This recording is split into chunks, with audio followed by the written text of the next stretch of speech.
Household cleaning products may seem just like so many bottles under the sink, but to a child, the bright colors and unique shapes can be very alluring.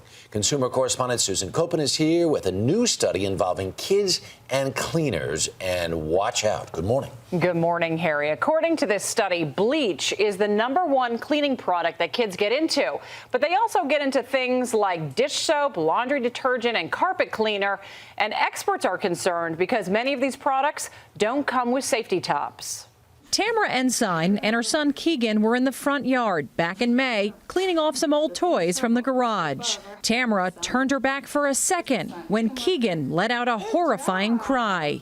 It was a loud inhale along with a wail. It was one of the most horrible sounds I had ever heard. Keegan had gotten his hands and mouth on that bottle of dish soap.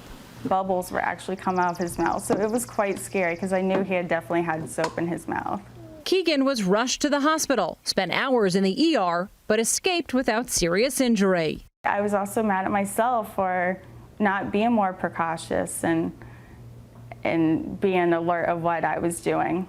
In 2008, poison control centers handled nearly 1.3 million cases of child poisonings. More than 124,000 of them dealt with household cleaning products. We see chemicals that are very dangerous, look just like something very simple and safe, like, something that look like Kool-Aid to a child or Gatorade. According to a study in the journal Pediatrics, 72% of cleaning product poisonings happen in children ages 1 to 3. 40% of poisonings coming from cleaners in spray bottles.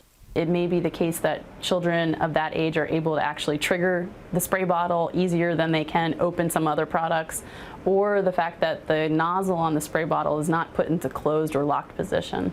Come here, guys. Come here. We wanted to see what would happen when we gave a group of toddlers spray bottles filled with water. Within minutes, they were spraying, Mommy, I gotta spray you. spilling, and swallowing the liquid. Did you think she was going to be able to open these up and start spraying and taking a drink? I was actually surprised at how quickly she did it. right, exactly like this. She went right to drink it. And imagine if that was window cleaner. Yeah, it's scary. Tamara Ensign now locks up all of her cleaners, including the dish soap. Advice that I have to other parents is just be alert and be aware of what you do, because it just takes a second for your child to get into something. And you should call your poison control center right away if your child has ingested a cleaning product. That phone number is the same for every poison control center in the country.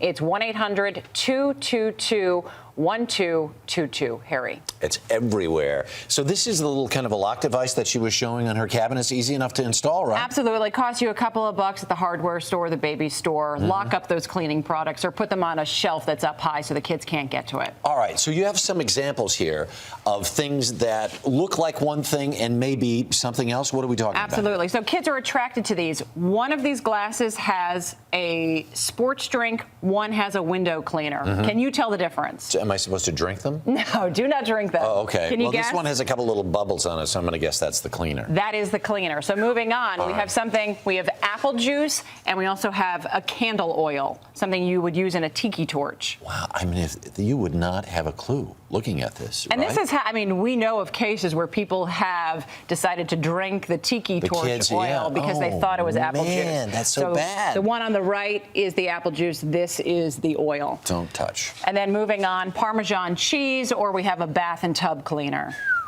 Man, and if you put it in a container like that, the kid is never going to know the difference. It's hard to tell the difference. And you saw with those toddlers, they are just prone to do just about anything, opening up that stuff, spraying it around. You've got to be careful. Susan Koeppen, thank you so much.